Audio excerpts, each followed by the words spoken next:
Coucou, on espère que vous allez bien. Lorsque l'on veut adopter des rats, ce n'est pas toujours facile de savoir où aller pour adopter. Alors du coup, dans cette petite vidéo, on a eu envie de vous donner nos meilleurs conseils pour choisir le meilleur endroit pour adopter vos rats.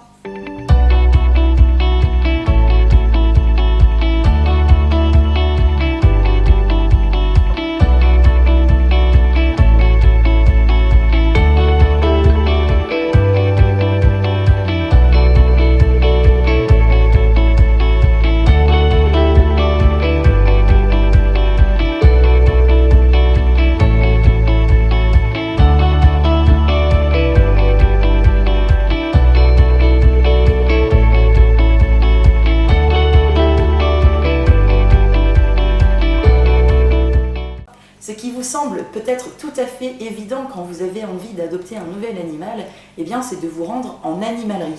Et oui, les animaleries, il y en a partout. En général, on en a pas loin de la maison, donc c'est assez rapide, on n'a pas beaucoup de route à faire. Et puis l'avantage surtout, c'est que on va au magasin, on achète l'animal et automatiquement, tout de suite, on rentre à sa maison. Donc c'est très simple, très facile et très rapide. Donc c'est vrai que c'est la solution que tout le monde envisage, en tout cas la première fois. Alors nous, forcément, on ne va pas vous conseiller d'aller en animalerie parce qu'il y a plein de petites choses qui font que ce n'est pas le meilleur endroit pour adopter. Parce que déjà, c'est des petites cages. Exactement. Ils mélangent les mâles et les femelles. Tout à fait. Vous pouvez vous retrouver avec des bébés. Si vous adoptez une femelle, dans les animaleries, la plupart du temps, les mâles et les femelles ne sont pas séparés.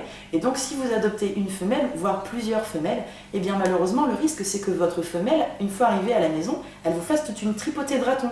Et il faut savoir quand même qu'une portée, en moyenne, c'est 10-12 ratons. Donc après, il faut pouvoir gérer tout ça. Donc ça, c'est quelque chose qu'il faut vraiment savoir.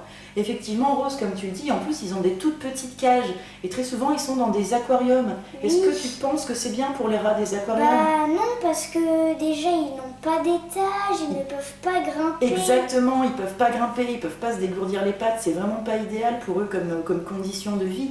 Et puis aussi, très souvent, ce qui se passe dans les animaleries, c'est qu'en plus d'avoir des cages qui ne sont pas adaptées, ils mettent une litière qui ne sont pas adaptées. Bah oui, c'est des copeaux. Les copeaux de bois, ce n'est vraiment pas bon pour les rats et pour les rongeurs en général, parce que les copeaux de bois, mélangés à l'urine, en fait, ça va produire des petites substances chimiques qui ne sont pas très agréables et qui peuvent irriter leur voie respiratoire. Et ça, on l'a déjà dit plein de fois, les voies respiratoires des rats sont très fragiles.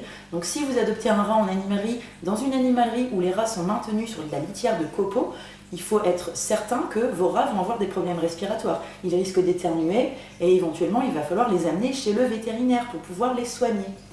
Ce qu'il y a aussi en animalerie, un gros problème, à mon sens, c'est que eh bien, très souvent les rats ne sont pas manipulés. Les vendeurs, ils ne s'en occupent pas. Ils n'ont pas le temps de s'en occuper, malheureusement. Ils n'ont pas le temps, ou peut-être aussi pas forcément envie, tout simplement de manipuler les rats et de prendre soin d'eux.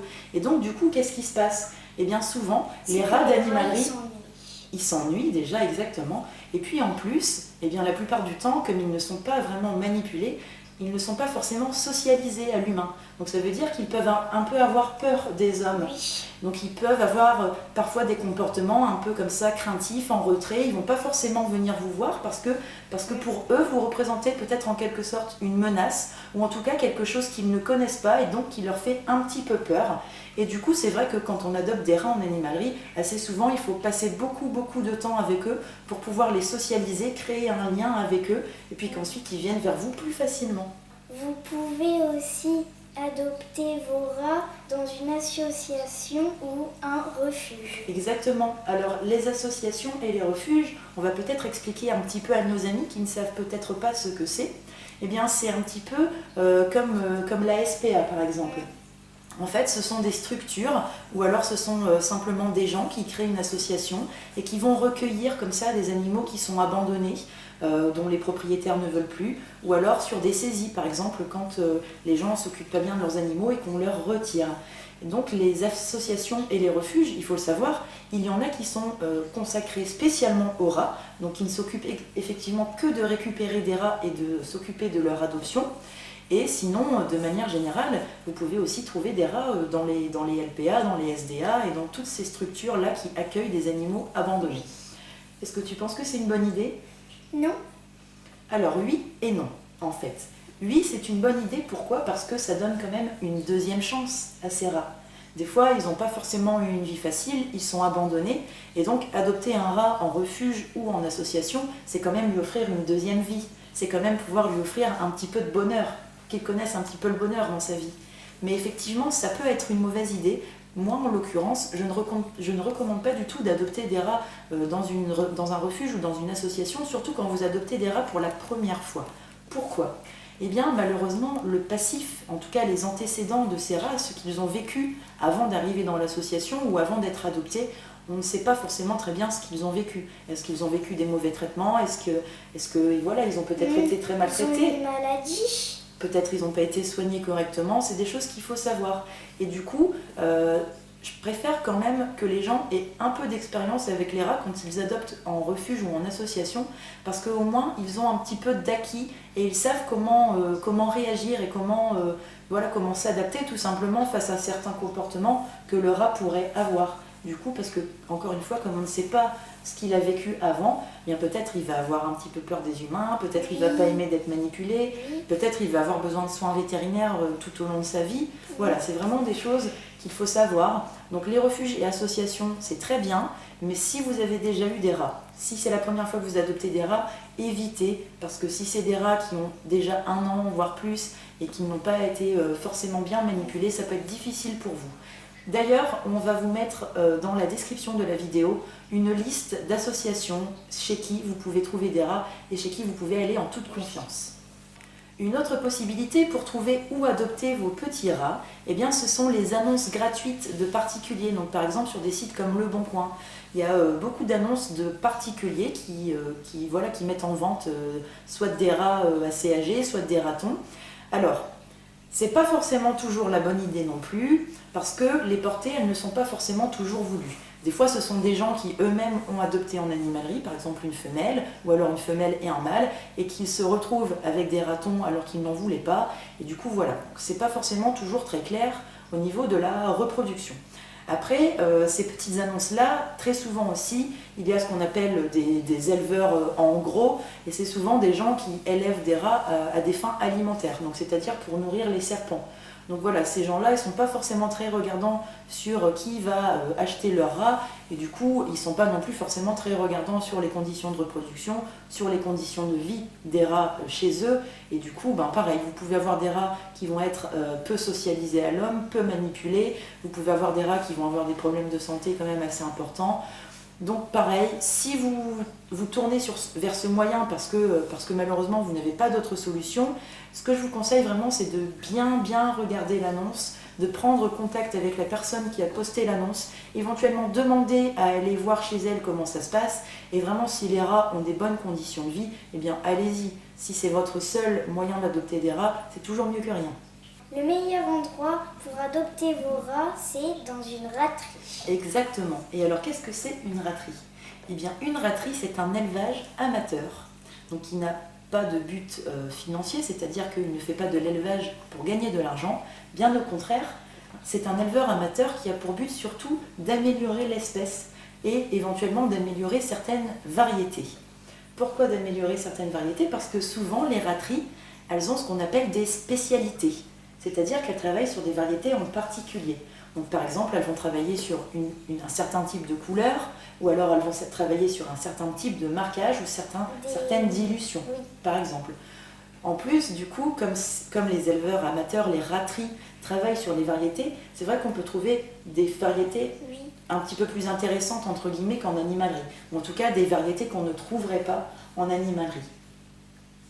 Ce qui est génial, en plus, quand on adopte dans une raterie, eh bien, c'est qu'en fait, quand on se dit raterie, quand on se souhaite faire de l'élevage de rats de compagnie, on porte vraiment une très grande attention au respect de l'animal et au respect de son bien-être, principalement. C'est-à-dire qu'il ne faut pas qu'il soit malheureux, le rat. Parce qu'il ne faut pas le laisser tout seul. Déjà, par exemple, donc ce qui est important quand on est raterie, déjà, eh bien, c'est de faire ce qu'on appelle de la sélection. C'est-à-dire que les reproducteurs que l'on choisit, on ne les choisit pas parce qu'on les trouve beaux. On les choisit parce qu'ils sont en bonne santé, parce qu'ils ont un bon caractère. Par exemple, s'ils sont agressifs, on ne va pas les reproduire s'ils sont agressifs. Ça ne sert à rien. on risque après d'avoir des petits qui auront tendance à être agressifs aussi. Aussi, ça ouais. Quand on est ratrie, en plus, on fait attention aux âges de reproduction, parce que les rats, il ne faut pas les reproduire à n'importe quel âge, il y a quand même des âges qui sont importants. Donc ça, les éleveurs, ils y sont quand même assez soucieux de tout ça. Donc vraiment, dans une raterie, on ne fait pas de l'élevage juste pour faire des bébés, on essaye d'apporter quelque chose et de faire en tout cas pour que les animaux se sentent le mieux possible. En plus, quand vous adoptez dans une raterie, ce qui est bien, c'est que très souvent, eh bien, vous pouvez avoir un suivi sur plusieurs générations. Ça veut dire que la plupart du temps, l'éleveur chez qui vous allez adopter, eh bien, il connaît certainement les arrière-grands-parents de votre rat ou de vos rats. Et du coup, c'est génial quand même de pouvoir connaître la famille de vos rats et de pouvoir avoir un regard, un suivi sur du coup, les antécédents familiaux. Ce qui est bien aussi quand on adopte dans une raterie, eh bien, c'est qu'on a un suivi, un accompagnement tout au long de la vie du rat. Par exemple, quand vous adoptez en raterie, eh bien, vous pouvez à n'importe quel moment recontacter l'éleveur chez qui vous avez adopté. Parce qu'il va le reprendre. Alors ça, c'est dans le cas où, par exemple, vous devez vous séparer de vos rats parce que vous êtes allergique, parce que, voilà, pour une raison X ou Y, vous ne pouvez plus garder vos ratons. Effectivement, l'éleveur, la plupart du temps, reprend les rats chez lui et soit il les garde, soit il les repropose à l'adoption. Donc ça, c'est vrai que du coup, c'est un avantage, en tout cas pour les rats, c'est qu'ils ne vont pas du coup finir n'importe où. Et surtout, moi, ce que je voulais dire, c'est que l'éleveur, tout au long de la vie du rat, eh bien, quand vous allez le contacter parce que vous avez un problème de santé avec votre loulou ou alors que vous avez une question sur quelque chose de particulier, l'éleveur, vraiment, il est présent et la plupart du temps, il vous accompagne véritablement tout au long de la vie de vos rats. Et il est là pour vous conseiller. Il fait tout. Voilà, on est vraiment là pour conseiller les gens et pour les aider à vivre au mieux leur relation avec leur rat. Par contre, attention, parce que raterie, c'est pas forcément un gage de qualité non plus. Et oui, malheureusement, tout le monde peut être raterie. C'est-à-dire que n'importe qui peut dire je suis raterie, je vais me créer un site internet en écrivant raterie, je vais me prendre un affixe et voilà, je suis raterie. Mais c'est pas parce qu'on se dit raterie que forcément on fait les choses bien. Il y a des gens malheureusement qui se disent raterie et qui ne respectent pas forcément les âges de reproduction, ou bien alors qui reproduisent des rats malades ou alors des rats agressifs, que les rats sont maintenus dans des mauvaises conditions, parce que faire des petits c'est bien gentil, mais si on ne sait déjà pas s'occuper des grands, qu'on les fait vivre dans des cages minuscules, qu'on leur donne une alimentation pas forcément très bonne, une litière pas forcément adaptée, etc., ben ça sert à rien de faire ça, hein. Si c'est pour faire ça, autant ne pas prendre de rats, autant ne rien faire. Donc ça, c'est à savoir, quand vous voulez adopter dans une raterie, eh bien, il faut toujours vous renseigner, hein, comme tout à l'heure je vous le disais.